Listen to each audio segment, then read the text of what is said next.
The Ghastly Litany of the 1785 Maryland Candle Priest. There exists in the basement archives of the Archdiocese of Baltimore a wooden crate that has not been opened since the winter of 1787, its lid nailed shut with iron spikes that have rusted into the wood so thoroughly that any attempt at removal would destroy both container and contents.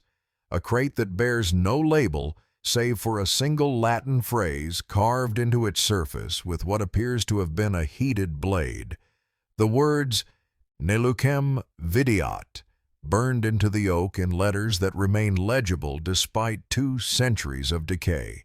a phrase that translates roughly as "let it not see light," and that serves as the only official acknowledgement of what the crate contains, which, according to the single surviving inventory document from that period, includes the personal effects of a parish priest, the records of a church that no longer stands, and 47 candles of varying size that were never to be lit again under any circumstances, candles that the document describes with unusual specificity as being composed of a tallow that did not originate from any animal the cataloging clerk could identify, a wax that carried within it threads of what appeared to be human hair, and wicks that had been braided from fibers that the clerk refused to describe, except to note that they were not cotton, not hemp, not any vegetable matter he had encountered in his years of ecclesiastical service, and that when he held one to the light to examine it more closely, he observed within the translucent body of the candle what he could only describe as shadows, dark shapes suspended in the tallow like insects preserved in amber, shapes that seemed to shift position when he looked away and returned his gaze, shapes that bore an uncomfortable resemblance to human fingers curled in attitudes of prayer or perhaps supplication. And after recording this observation, the clerk noted in a trembling hand that he had immediately replaced the candle in the crate and driven the first nail into the lid, vowing never to open it again, and recommending that his successors do the same,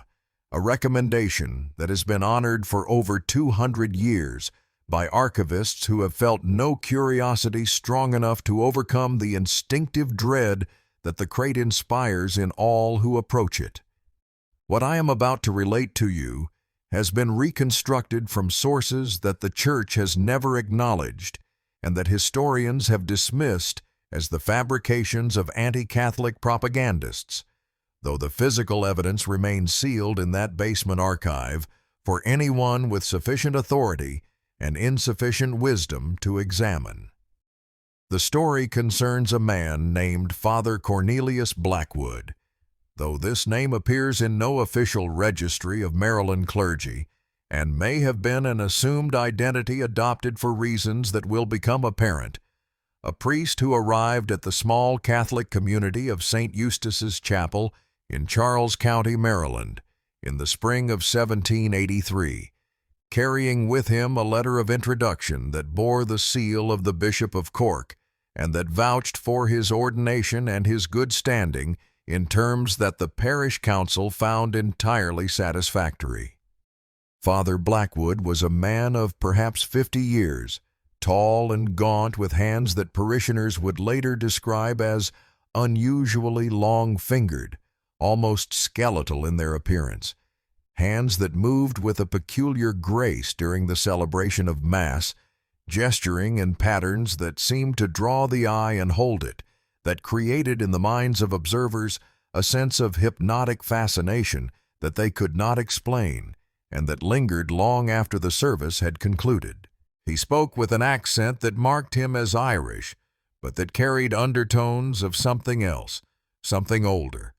a pronunciation of certain words that belonged to no living dialect, and that made parishioners who heard him preach feel as though they were listening to a voice from another century, a voice that knew things that modern men had forgotten and that was not entirely certain those things should remain forgotten.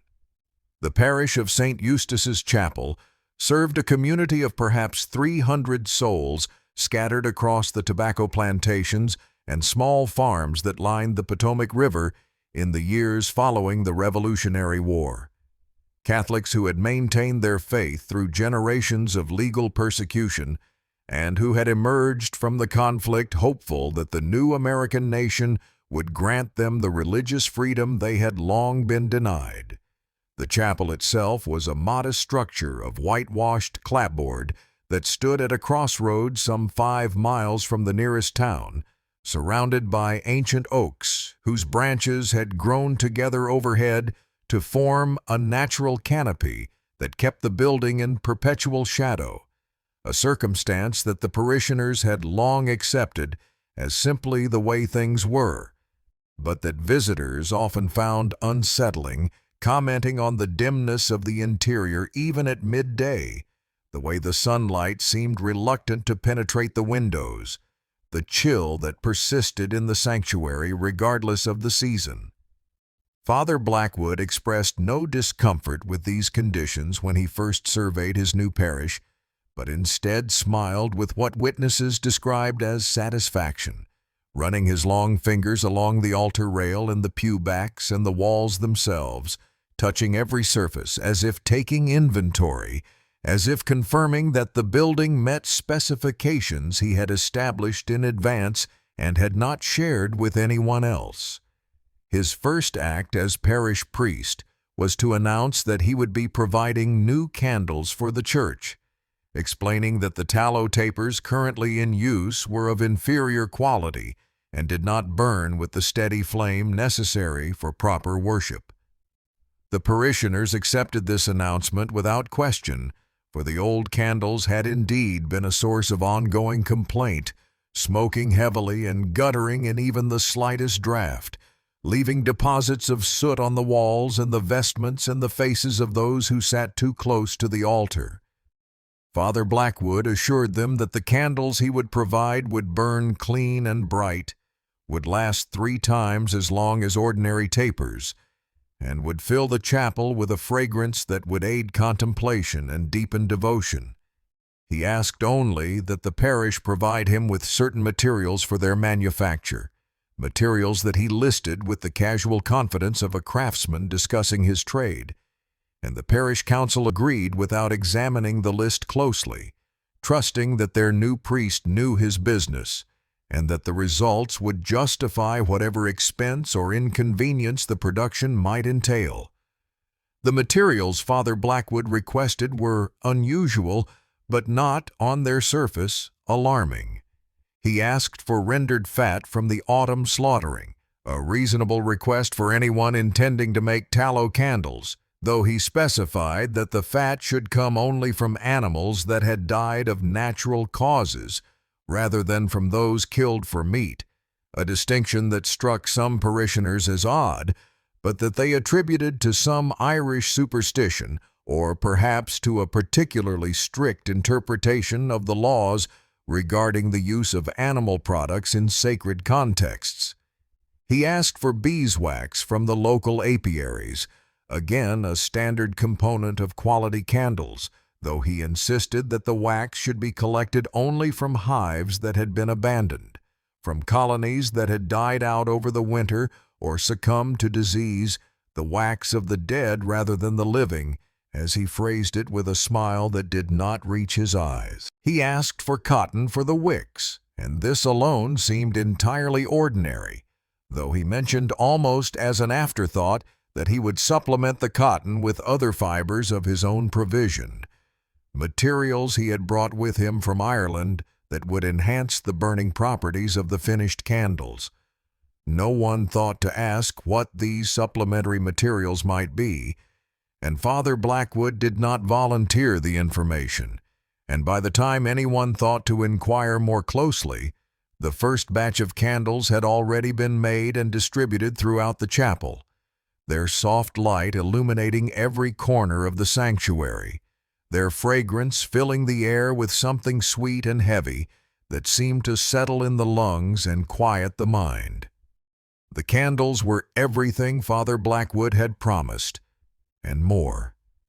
They burned with a steady golden flame that neither flickered nor smoked, casting a light that seemed somehow warmer than ordinary candlelight, more embracing, more alive. The fragrance they produced was unlike anything the parishioners had experienced, a scent that different people described in different ways, but that all agreed was deeply pleasant, reminding some of summer flowers and others of autumn leaves, and others of something they could not name, but that stirred memories they had not known they possessed, memories of childhood and of safety and of a time before fear had entered their lives. The congregation grew noticeably during Father Blackwood's first months at St. Eustace's, as word of his eloquent sermons and the extraordinary quality of his candles spread through the surrounding communities, drawing visitors who came out of curiosity and returned out of something deeper, a hunger for the peace they found in that shadowed chapel, the comfort that seemed to emanate from those steadily burning flames. No one remarked upon the small changes that began to manifest in the regular parishioners during this period, changes so gradual that they registered only in retrospect, when there was time to look back and trace the progression of symptoms that should have served as warnings, but that instead were dismissed or ignored or rationalized away.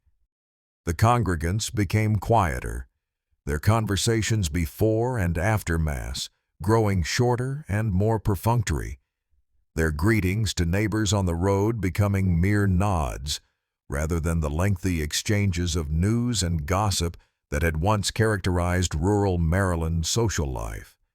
They slept more deeply and remembered fewer dreams, waking each morning with a heaviness in their limbs that took hours to dissipate, and that never fully lifted during the winter months when the candles burned longest and brightest. They developed appetites that fluctuated wildly, refusing food for days at a time, and then consuming enormous meals that left them unsatisfied, as if whatever they ate could not reach the hunger that gnawed at them, could not fill the emptiness that had opened somewhere deep in their bodies and that seemed to grow larger with each passing week. Most disturbing, though no one spoke of it openly, was what happened to their eyes. The parishioners of St. Eustace's Chapel developed a sensitivity to light that made them squint and shade their faces whenever they ventured out into the sun, that sent them seeking the cool shadows of the oaks and the dim interiors of their tobacco barns, that made them draw their curtains during the day and sit in darkness that would have seemed oppressive to anyone who had not spent Sunday after Sunday in Father Blackwood's candle-lit sanctuary. Their pupils dilated and remained dilated, black circles that swallowed the iris and gave their gazes an empty quality that visitors found difficult to meet, a darkness at the center of their vision that seemed to absorb light rather than reflect it. When they gathered in the chapel for Mass, their eyes gleamed in the candlelight like the eyes of animals caught in a lantern's beam, wet and hungry and not entirely human, fixed on the flames that burned upon the altar, with an intensity that went beyond devotion and approached something that might have been called worship if the object of that worship had been anything other than fire itself. Father Blackwood observed these changes with the satisfaction of a farmer watching his crops ripen,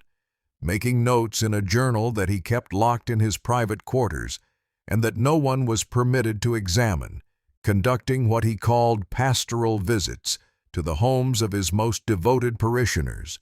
and returning from these visits with small packages wrapped in oilcloth that he carried directly to the shed behind the rectory where he manufactured his candles. The shed was strictly off-limits to all members of the parish,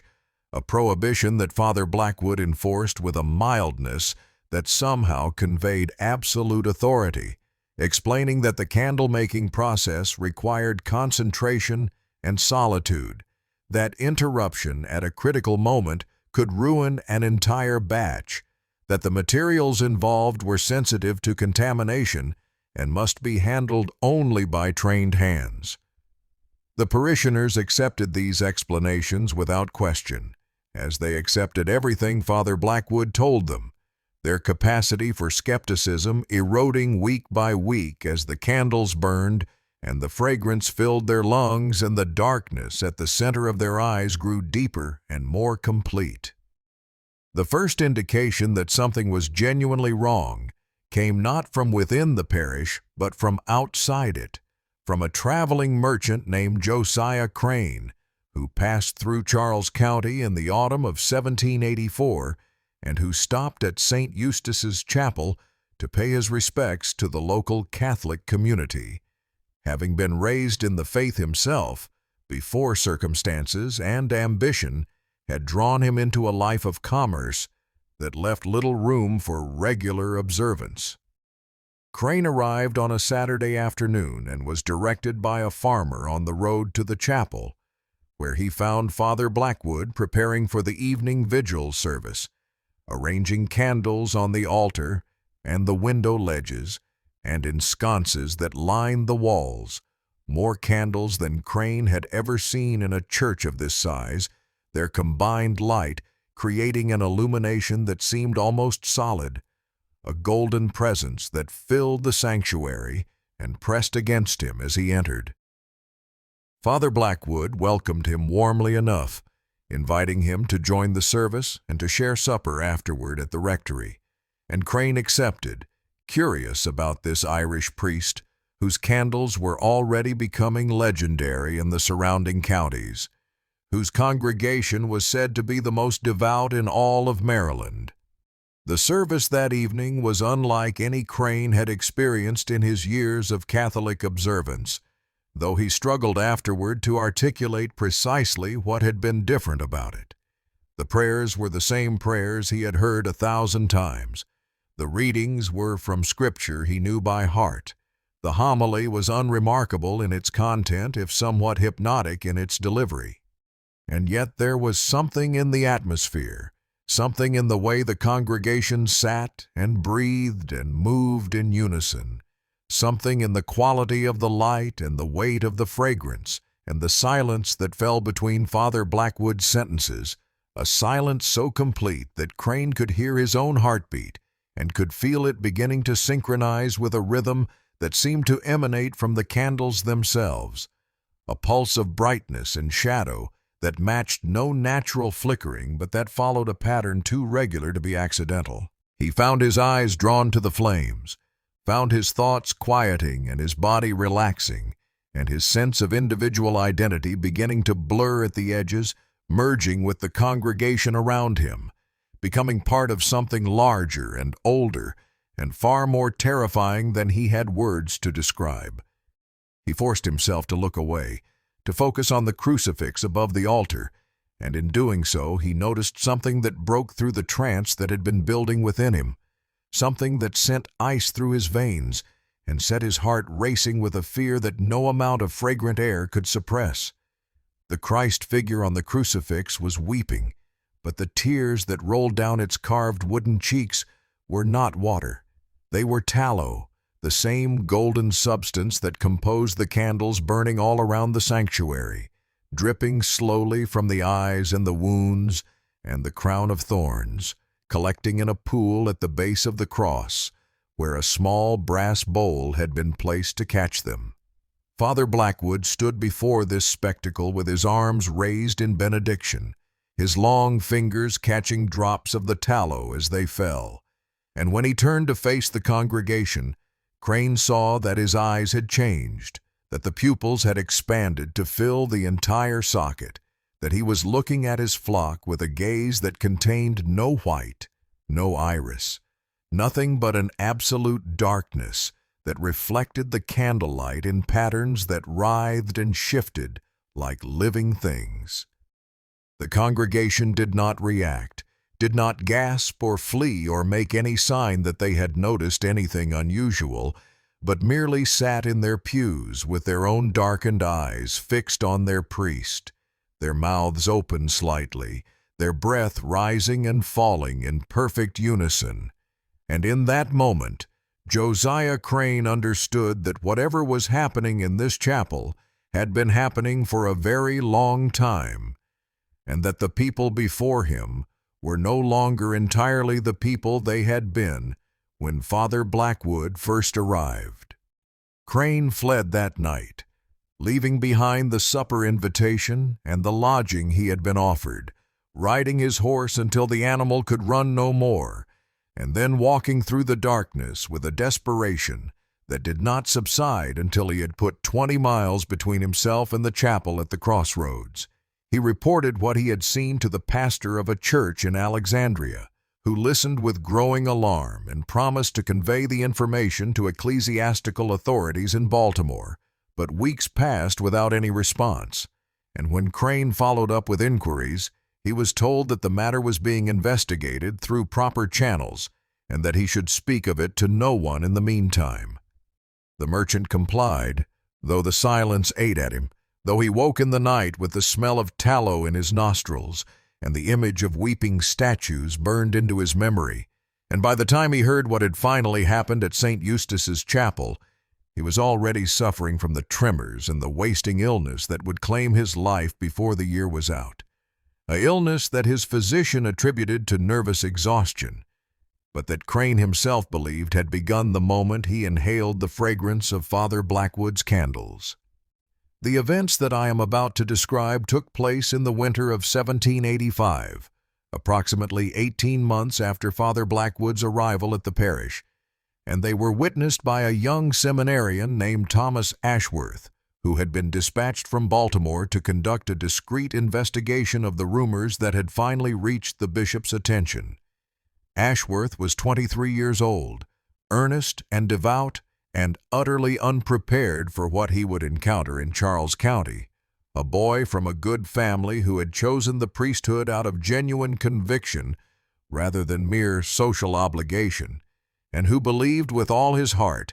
that the light of faith could dispel any darkness, no matter how deep or how ancient. He arrived at St. Eustace's Chapel on the evening of December 21st, the winter solstice, the longest night of the year,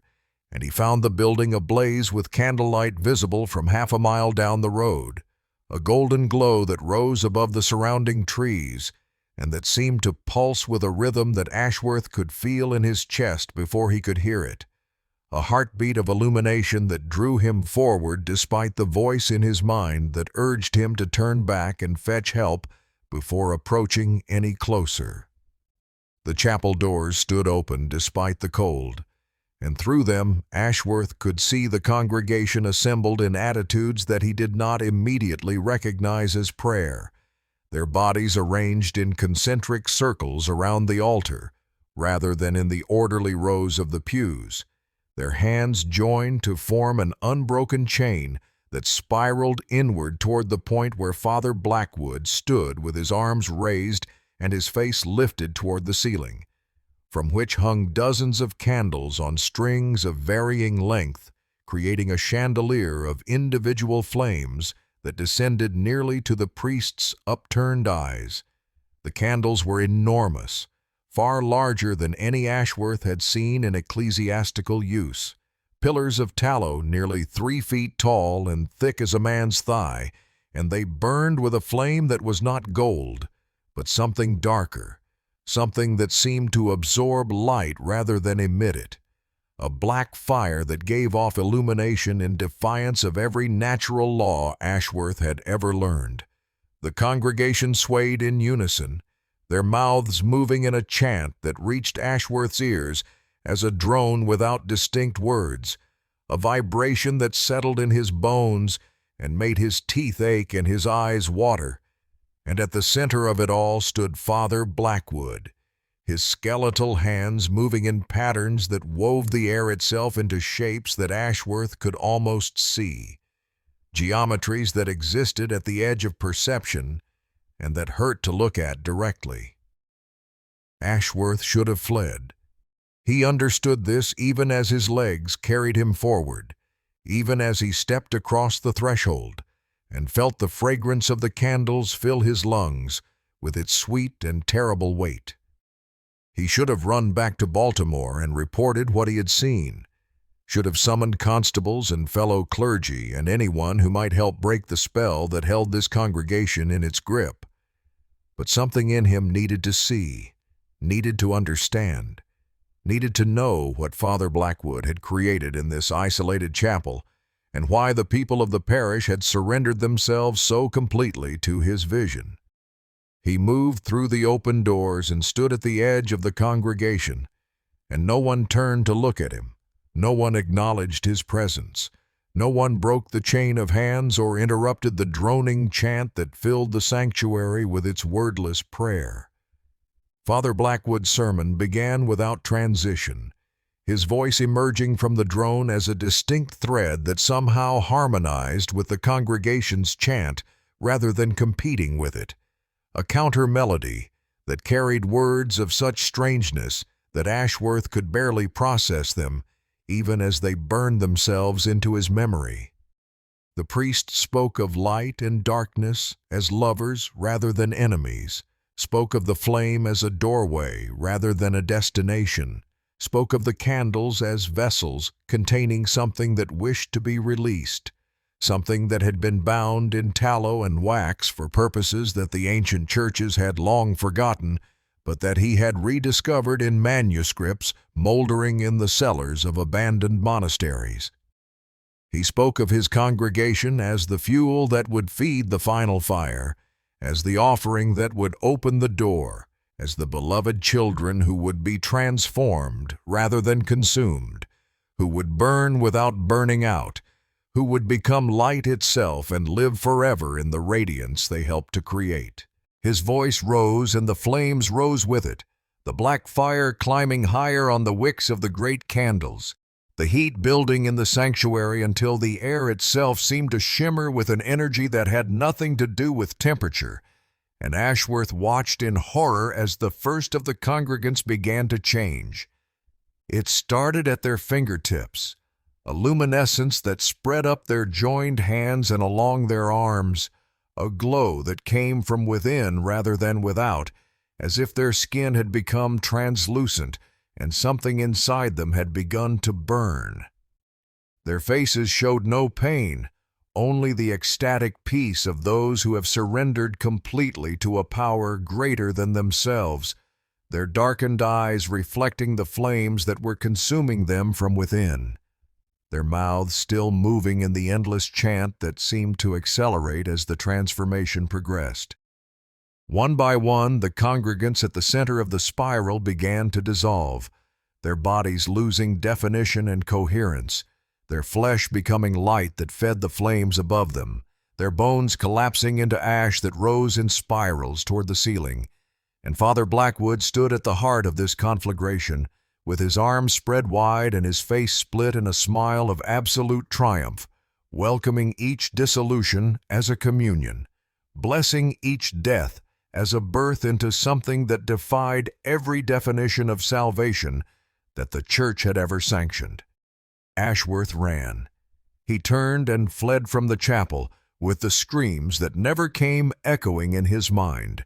with the image of human beings becoming candles burned behind his eyes, with the smell of burning tallow that was not tallow filling his nostrils and refusing to dissipate no matter how far or how fast he ran. He reached Baltimore 3 days later in a state of collapse, raving about black fire and willing sacrifice, and a priest who had learned to make candles from the substance of human devotion, and the authorities who heard his testimony dismissed him as mad until they dispatched a party to Charles County and found the chapel at the crossroads reduced to ash, its congregation gone without trace, its priest nowhere to be found, and on the altar amid the ruins, 47 candles of varying size that had not burned despite the fire that had consumed everything else, candles that felt warm to the touch and that seemed to pulse with a rhythm that matched the heartbeat of anyone who held them for too long. The investigation that followed was thorough and utterly inconclusive. The remains of the chapel yielded no human bones, no evidence of the congregation that had numbered over 300 souls at the time of its destruction, nothing but ash and the unburned candles that were eventually collected and sealed in the crate that now rests in the basement of the Archdiocesan archives. Father Blackwood was never found, though reports of a tall, gaunt priest with unusually long fingers surfaced periodically over the following decades in communities scattered from Georgia to Massachusetts, always accompanied by rumors of exceptional candles and devoted congregations that eventually disappeared without explanation. The church declared the matter closed in the spring of 1787, attributing the events at St. Eustace's Chapel to a combination of mass hysteria, criminal fraud, and the excessive credulity of isolated rural Catholics who had been too long without proper ecclesiastical supervision.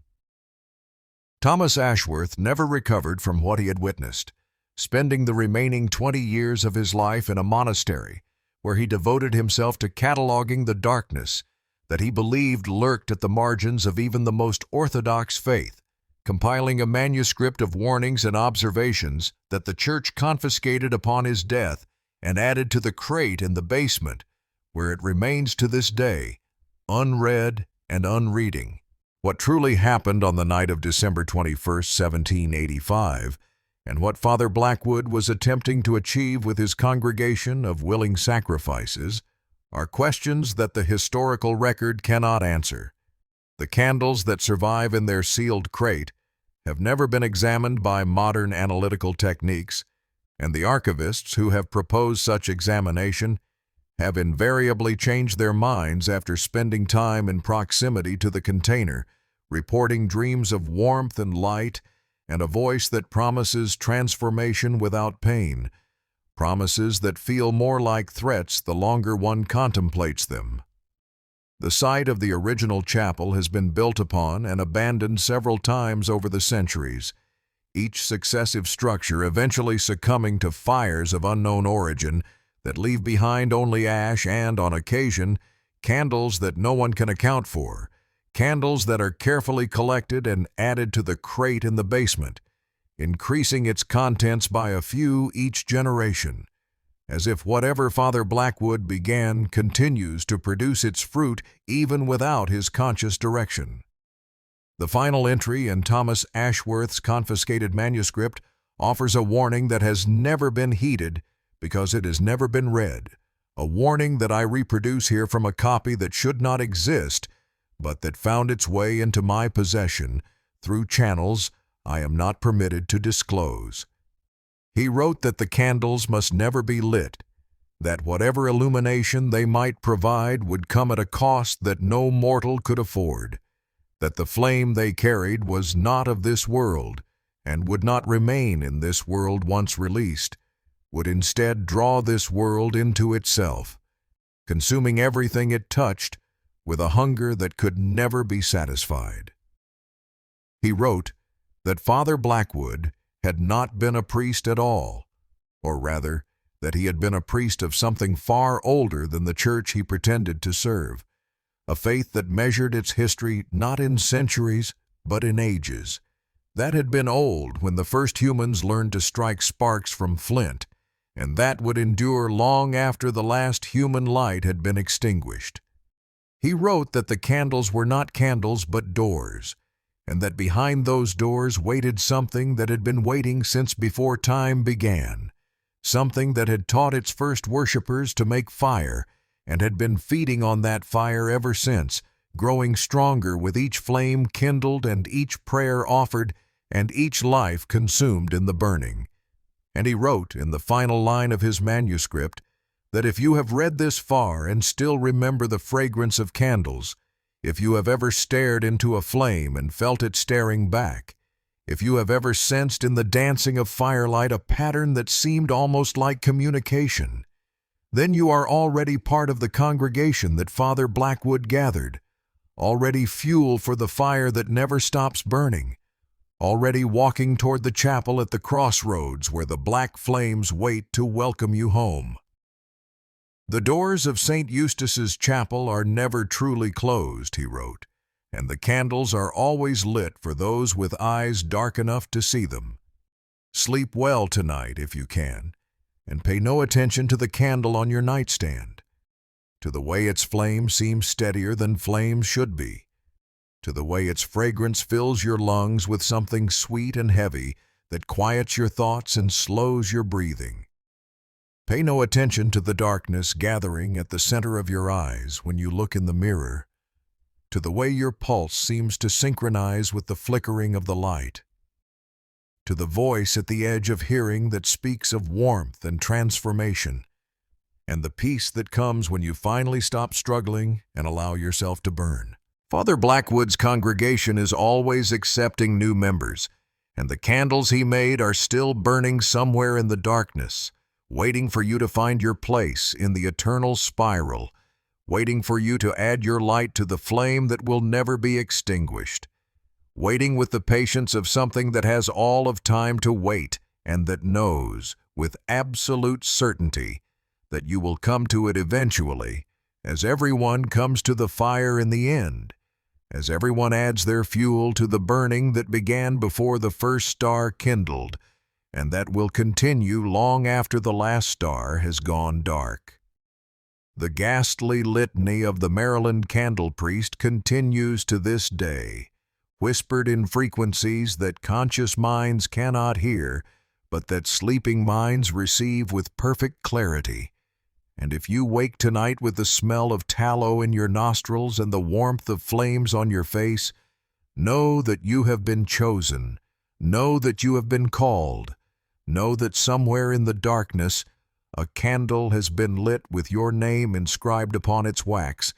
and that it will burn until you come to claim your place in the congregation that never dies, in the fire that never fades, in the light that waits beyond all light, patient and hungry and eternal forever and ever. Amen.